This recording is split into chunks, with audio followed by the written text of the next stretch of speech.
Hello दोस्तों, नमस्कार। Welcome to this video. अपने इस चैनल के इस नए वीडियो में मैं प्रमोद पाल आप सभी का स्वागत करता हूं। साथियों, आज की इस वीडियो में हम चर्चा करने वाले हैं अपनी एक असफलता के बारे में। जी हां, अपने एक फेलियर के बारे में इस वीडियो में हम चर्चा करेंगे। क्योंकि आपके बहुत सारे कमेंट्स आते हैं, बहुत सारे मैसेज आते हैं कि सर मैं इस एग्ज़ाम में फ़ेल हो गया, इस एग्ज़ाम में फ़ेल हो गया, अब मैं कैसे तैयारी करूं, मेरा कॉन्फिडेंस लूज हो जा रहा है, मैं सफल नहीं हो पाऊंगा। तो इस सारे सवालों का जवाब इस वीडियो में देने का प्रयास करूंगा। साथ ही साथ हम बात करेंगे कि वह कौन सा एग्ज़ाम था, मैं क्यों फेल हुआ और उसके बाद मैंने कैसे वापसी किया। इन सारे सवालों का जवाब इस वीडियो में देने का प्रयास करूंगा। साथियों, इस वीडियो को आप पूरा ज़रूर देखिएगा, आपको इस वीडियो से बहुत कुछ सीखने को मिलने वाला है। आइए वीडियो को शुरू करते हैं। साथियों, साल था 2013 और महीना था अक्टूबर का। मैं अभी हाल ही में बीएड क्वालिफाई करके टीजीटी की तैयारी करने के उद्देश्य से मैं इलाहाबाद आता हूं। अभी मैंने कोचिंग ही ज्वाइन किया था, कुछ ही दिन बीते हुए थे, तभी मुझे पता चलता है कि एक नए विज्ञापन आने वाला है टीजीटी 2013 के नाम से, उत्तर प्रदेश माध्यमिक शिक्षा सेवा चयन बोर्ड से।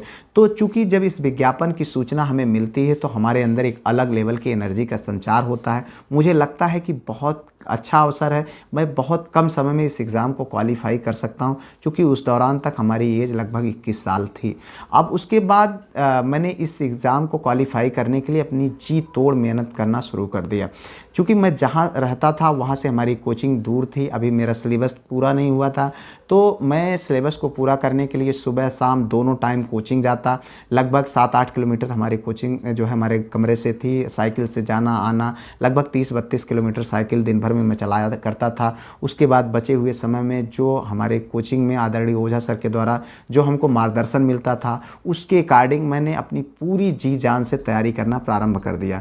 अब धीरे धीरे जो है हमारी तैयारी अच्छी होने लगी थी। मैं जो है फिर उसके बाद एग्ज़ाम का डेट नज़दीक आता है। एग्ज़ाम का डेट था 25 जनवरी 2015 और समय था 2 बजे से 4 बजे तक। अब मैं एग्ज़ामिनेशन हॉल में प्रवेश करता हूं। वहां पर जब मुझे क्वेश्चन पेपर मिलता है, क्वेश्चन पेपर देखने के बाद हमारे अंदर एक अलग लेवल का आत्मविश्वास आता है। मुझे बहुत कॉन्फिडेंस फील होता है। मुझे लगता है कि बहुत अच्छा अवसर है, मैं इस एग्ज़ाम को क्वालिफाई कर लूँगा। पेपर मुझे बहुत आसान लग रहा था और उसके बाद मुझे लगा कि बहुत कम समय में मैं इस नौकरी को प्राप्त करूँगा और बहुत कम उम्र में मैं इंटर कॉलेज में एक टीचर के रूप में अपने जो है सेवाएँ दूँगा। ये सपने मेरे जो है दिमाग में एग्ज़ामिनेशन हॉल में ही आने लगे। अब चूँकि इससे पहले मुझे किसी भी कंपटीशन एग्ज़ाम देने का अनुभव नहीं था, ये मेरा पहला कंपटीशन एग्ज़ाम था। इससे पहले अगर मैंने किसी कंपटीशन एग्ज़ाम में बैठा था तो वह था बीएड का एंट्रेंस एग्ज़ाम, और उसके अलावा मैं किसी भी कंपटीशन एग्ज़ाम में नहीं बैठा था। और उसका प्रतिफल ये होता है कि मैं अपना जो टाइम मैनेजमेंट था उसको ठीक से नहीं कर पाया, और इसके वजह से मैं कुछ क्वेश्चन ऐसे मुझे गोले करने पड़ गए बिना सॉल्व किए, यानी बिना देखे, बिना क्वेश्चन पेपर में देखे मुझे कुछ गोले जो है करने पड़ गए। और धीरे धीरे एग्ज़ाम के रिजल्ट का डेट नज़दीक आती है और 2016 लास्ट के आसपास में इस एग्ज़ाम के रिजल्ट की घोषणा होती है और मैं इस एग्ज़ाम में फ़ेल हो गया। शाम का समय था, मैं जो है छत पर बैठा हुआ था। हालांकि मैं सबसे ज़्यादा अपने घर में अपने बड़े भैया से अटैच था। डेली शाम को उनसे बात होती थी, तो उन्होंने उस दौरान शाम को फ़ोन किया और पूछा क्या हालचाल है। चूँकि मेरा मन उदास था तो उन्होंने कारण पूछा, तो मैंने उनको बताया कि रिज़ल्ट जो है आ गया और मैं फ़ेल हो गया हूँ। तो अब मेरे मुंह से चूँकि फेल शब्द निकलते ही देरी थी, भैया ने मुझे ढाढ़स बंधाया। उन्होंने कहा डोंट वरी, तुम टेंशन बिल्कुल भी ना लो, मुझे पता है तुम अगला एग्ज़ाम क्वालिफाई कर लोगे। चूँकि इस दौरान तक 2016 वैकेंसी का एग्ज़ाम जो है फॉर्म पड़ चुका था। भैया ने मुझे जो है पूरी तरीके से आश्वस्त किया कि तुम टेंशन बिल्कुल ना लो। चूँकि उनको एक डर था, मैं बहुत आश्वस्त था अपने रिजल्ट को लेकर के। कुछ गलतियाँ हालांकि मैंने एग्ज़ामिनेशन हॉल में करी थी, उसके बावजूद भी मैं अपने रिजल्ट को लेकर बहुत आश्वस्त था। भैया को से मैं अक्सर चर्चा करता था कि मेरा रिजल्ट सकारात्मक आएगा। चूँकि इस चीज़ को लेकर के भैया को डर था कहीं ऐसा ना हो कि चूँकि ये आश्वस्त था और रिजल्ट इसके अकॉर्डिंग नहीं आया है तो कहीं ये गलत कदम ना उठा ले। इस चीज़ को लेकर के भैया ने मुझे बिल्कुल भी डांटने के बजाय उन्होंने मेरे अंदर एक आत्मविश्वास भरा कि यार मुझे तुझ पर भरोसा है, तुम कर सकते हो, तुम्हारे अंदर वो ताकत है, वो सब कुछ है जो तुम कर सकते हो। हालांकि भैया ज़्यादा पढ़े लिखे नहीं थे, वो हाई स्कूल फेल थे, फिर भी कॉन्फिडेंस कॉन्फिडेंस उन्होंने हमें दिया और उन्होंने मुझे बताया कि तुम्हारे पास खोने के लिए कुछ भी नहीं है, सिर्फ और सिर्फ तुम्हारे पास पाने के लिए चीज़ें हैं। तो तुम इतना जो है डीमोरलाइज मत हो, सिर्फ और सिर्फ अपनी तैयारी पर फोकस करो। 2016 की वैकेंसी आई हुई है, तुम इसमें अपनी एक सीट को सुरक्षित कर लोगे, मुझे पूरा भरोसा है। ये आत्मविश्वास भैया का मुझे अपने अंदर एक अलग लेवल की एनर्जी लेकर आया।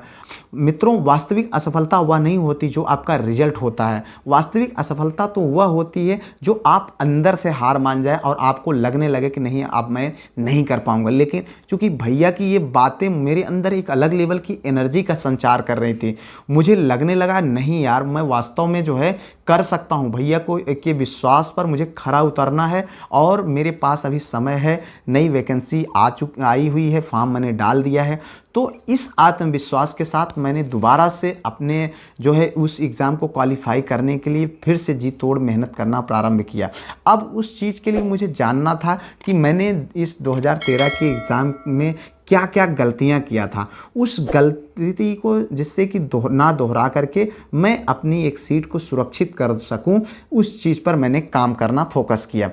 अब चूंकि मैंने पाया कि मेरी सबसे बड़ी गलती मेरा ओवर कॉन्फिडेंस और एग्ज़ामिनेशन हॉल में टाइम मैनेजमेंट ना कर पाना था। उसके साथ साथ हालांकि 2013 वाली वैकेंसी में जो है ग्रामर पोर्शन से कम क्वेश्चन पूछे गए थे अपेक्षाकृत जितना कि लिटरेचर से पूछे गए थे। तो चूँकि लिटरेचर मेरा जो है मजबूत पक्ष था, अब चूँकि वो एग्ज़ाम हो चुका था, आने वाले एग्ज़ाम में ऐसा तो नहीं था कि फिर ऐसा होगा कि ग्रामर पोर्शन से कम क्वेश्चन पूछे जाएंगे। यानी उस दौरान हमारा ग्रामर उतना अच्छा नहीं था जितना लिटरेचर था।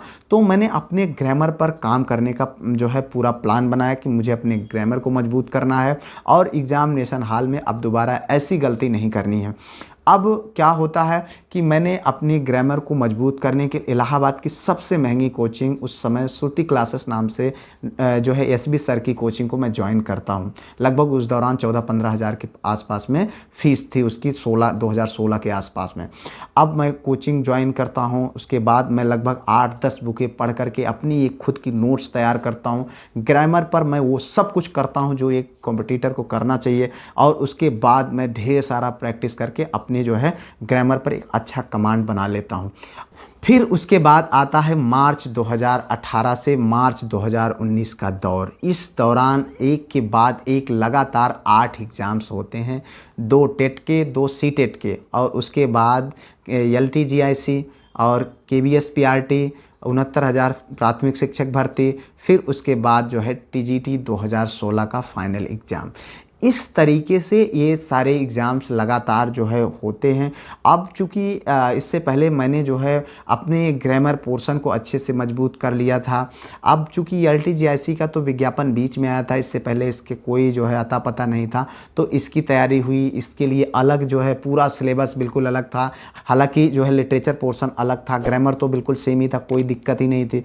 तो मैंने वहाँ पर मेहनत किया, उस एग्ज़ाम को दिया। उसके बाद फिर जो है लगभग दिसंबर 2018 के आसपास KBS PRT का एग्ज़ाम होता है, उसको मैंने दिया। फिर उसके बाद जनवरी 2019 में फिर 69,000 प्राथमिक शिक्षक भर्ती का एग्ज़ाम होता है, उसको मैंने दिया। फिर उसके बाद 9 मार्च 2019 को हमारी TGT 2016 के वैकेंसी का एग्ज़ाम होता है, मैंने उसको दिया। इस तरीके से क्रमबद्ध तरीके से 1 साल के अंदर अंदर मैंने जो है लगभग ये सारे एग्ज़ाम्स दिए। और फिर आता है रिज़ल्ट का दौर।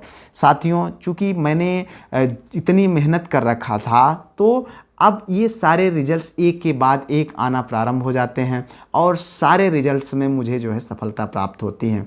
अब चूँकि अगर आप देखें तो जब रिजल्ट्स आते हैं तो बधाइयों का दौर शुरू होता है। 2020 के आसपास, 19 से 20 के आसपास तक कोई ऐसा महीना नहीं था जब हमारे मतलब हमको कभी कोई जो है इंटरव्यू का रिज़ल्ट आ रहा है, कोई फाइनल रिज़ल्ट आ रहा है, कोई जॉइनिंग लेटर आ रहा है। इस तरीके से लगभग अक्टूबर 2020 यानी मतलब पूरे 19 लास्ट से 20 तक लगभग जो है 1 साल बधाइयों का दौर चला, खूब मज़ा आया। साथियों, इन सारी चीज़ों के साथ साथ मैं आप लोगों को कहना चाहूँगा, जब आप किसी भी एग्ज़ाम में फेल होते हैं, असफल होते हैं, तो वहाँ पर आपके पास दो ऑप्शन होते हैं। या तो आप अपना जो है मनोबल डाउन कर लें, आप अपने आप को जो है हार मान लें और आप अपनी तैयारी को छोड़ दें। और दूसरा होता है कि आप उस एग्ज़ाम में की गई गलतियों से सीख लेकर के अपने जो है अपने अंदर अपने आत्मविश्वास को मजबूत करते हुए उस एग्ज़ाम को क्वालिफाई करने के लिए अपनी जी जान को लगा दें। अगर आप ऐसा करते हैं तो निश्चित तौर पे आपको सफल होने से कोई नहीं रोक सकता है। मित्र, आपका पिछला एग्ज़ाम आपके अगले एग्ज़ाम में बहुत मदद करता है। आप उन गलतियों को नहीं दोहराएं, ये जो है आश्वस्त करता है, वो आपको सीख देता है। इस दौरान आपको ज़रूरत पड़ती है कि आपके कंधे पर कोई हाथ रखे और आपको आत्मविश्वास दिलाए कि नहीं, आप जो है इस काम को कर सकते हैं। आप चाहे तो खुद से ये आत्मविश्वास ला सकते हैं या फिर आपके फैमिली का या आपके जो आसपास रहने वाले लोग हैं, आपके मित्र हैं, वो आपके ऊपर भरोसा जताएं। निश्चित तौर पे आपको सफल होने से कोई नहीं रोक सकता है। हमारी सफलता में हमारे बड़े भाई साहब का बहुत बड़ा योगदान है। अगर शायद वो जो है हमारे रिजल्ट के बाद अगर हमारे आत्मविश्वास को ना बढ़ाते, मुझ पर वो भरोसा ना करते, मुझसे वो ये ना कहते कि मैं पैसे दे रहा हूँ, तुम टेंशन ना लो, तुम्हारी जो है काबिलियत को मैं जानता हूँ, तुम ये काम कर सकते हो, तो शायद आज मैं इस जगह पर नहीं होता। तो आप अपने लाइफ में निश्चित तौर पे बहुत कुछ कर सकते हैं। बस जो है अगर किसी चीज़ की कमी होती है तो वो होती है आत्मविश्वास की। अगर हम किसी भी एग्ज़ाम में फ़ेल होते हैं, कोई भी रिज़ल्ट हमारे अनुसार नहीं आता है, ये मायने नहीं रखता है। लेकिन अगर हम जो है अंदर से हार मान जाएं या खुद से हार मान जाएं, यह सबसे बुरी बात होती है। फ़िलहाल उम्मीद करता हूं कि इस वीडियो से आपको बहुत कुछ सीखने को मिला होगा। इस वीडियो से विदा लेता हूं। अगर आपको ये वीडियो अच्छी लगी हो तो निश्चित तौर पे चैनल को सब्सक्राइब कर लीजिएगा, वीडियो को लाइक करिएगा, अपने दोस्तों में ज़रूर शेयर करिएगा। मिलते हैं किसी और वीडियो में किसी और टॉपिक पर, तब तक के लिए जय Hind, Vande Mataram, best of luck.